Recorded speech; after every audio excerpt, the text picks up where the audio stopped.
Nianjolany raha ho tantarako ny omaly izay mbola hoavy sy izay ho hitatsy ho azy relatrany miampitsotsi ampy raha izarana ny any anaty atosiky ny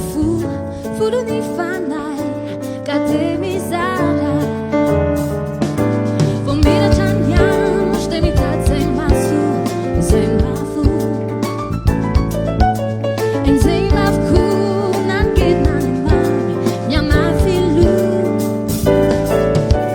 zay voalaza de voazara izahay mazava izay mety tsy voatanjy alefany anaty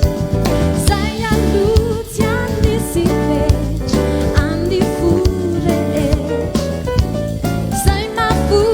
rialalatrany ka de mitomany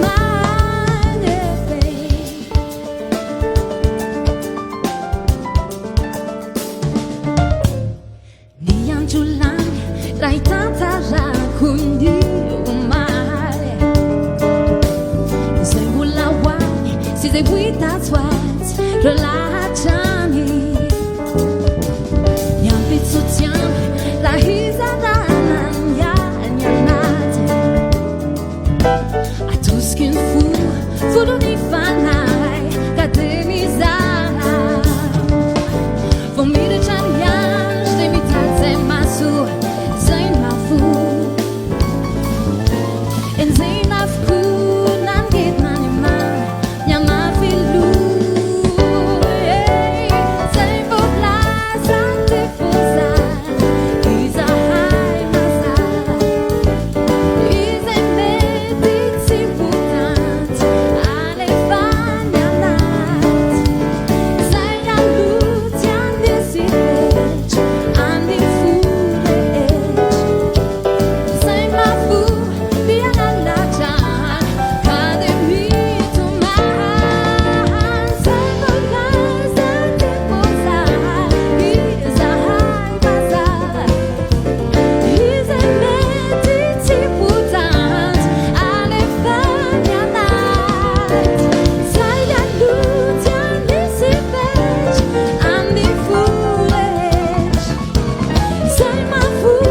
rialalatrany ka de mitomany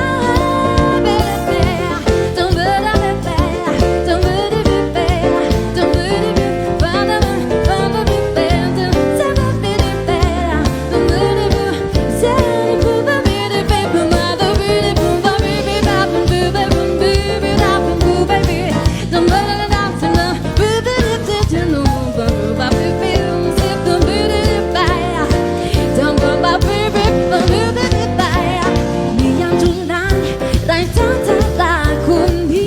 omaly izay mbola hoavy sy izay ho hitatsy